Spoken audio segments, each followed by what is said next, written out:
nuk je ujë në Shqipëri, por në 2024.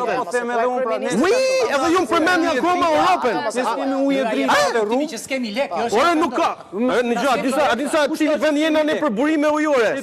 Tani, Slovenia ka në kushtetutë të drejtën e besimit në Zot dhe të përdorimit në ujë. Ne jena vendi i dytë në botë, ai treti për burime ujore s'ka ujë dhe një futën në NATO, ndërkohë që na ka premtuar rrim si qeni, si na ka premtuar Europa. Po çfarë fuck Europën duhet mu 5 veta na mos bën mi thonë të Europës. Unë do të kem Zot në shtëpi teme herë. Pastaj do shkoj mirë edhe në Europën. Po Zot në shtëpi teme, ne s'kena sovranitet.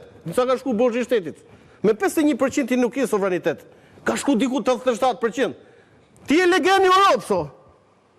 Ç'a presim ne? Jemi të varfër apo të vjedhur? Të grabitur me qizme, me kapuç, jo pa kapuç, se të vjedhën në sy këta rrova. Burimet më të mëdha të ujit. Dhe tani. Dhe s'kemi ujë, s'kemi dritë. Mos e përmend Europën sa është Europa fish so burr. Është Europa fish, por nuk ka ndryshuar një ditë. Ka shumë lidhje më. Nuk po i kërkojmë territore sot Europës ne. Që nuk kam plotësuar standardin për çm pjesë BE-s. Se që jemi shteti korruptuar, ne jemi pasur.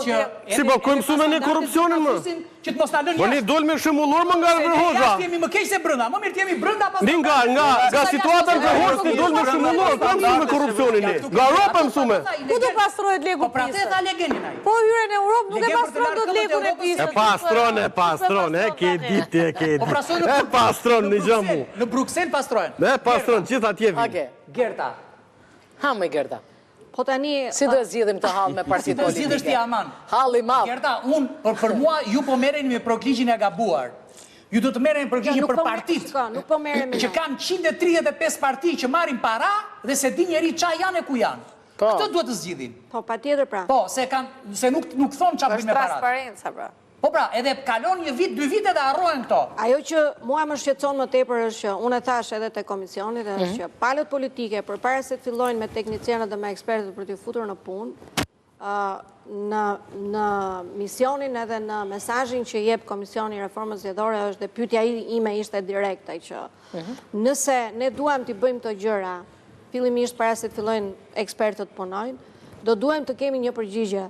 A do ndryshoj kushtetuta dhe deri ku synojnë palët politike që ta ndryshojnë kushtetutën. Brenda natës se ndryshojnë edhe ankesën në Kosovë. Po nuk e japin këtë përgjigje. Po i futën duart e kushtetutas, prekin vetëm këtë aspekt. Nuk e japin këtë përgjigje. E fakti që nuk e japin. Me drejt të arbisi se s'ka dhënë urdhër komandanti. Po pra, nuk e japin këtë përgjigje. Dhe fakti është që e filloj me entuziazëm, ne themi do bëjmë reformë, por rrugës ne themi su morën vesh dhe shifemi kur t'jemi në pragun tjetër të zgjedhjeve. Atëre mesazhi. Okej. Mesazhi edhe ekstra, mesazh u açova, u shpjegova. Nëse mund t'jetë për temën ose jashtë teme për çfarë do? Jo, unë do dal pak jashtë temës, duke qenë se njërë fillimisht, po për shumë shkurt, do uroja gëzuar festat 7-8 marsin, me një dëshirë që të gjithë ata individ, burra dhe gra, që punojnë në arsim, si atë parashkollor, si atë nënvjeçar, si atë të lartë, të kenë dignitetin e tyre, të kenë atë përkujdesje nga shoqëria, atë mirënjohje nga shoqëria, gjithashtu edhe të gjitha nënat dhe gratë të kenë një, jo të themi barazi sot, se për këto është luftuar shumë, por të ketë një moment ku të luftohet ajo pjesa e diskriminimit që bëhet ndaj tyre përkundrejt një administrate që nuk respekton meritokracinë, por që merret vetëm me pjesën politike dhe kështu vendosen edhe diskriminohen në mënyrë indirekte.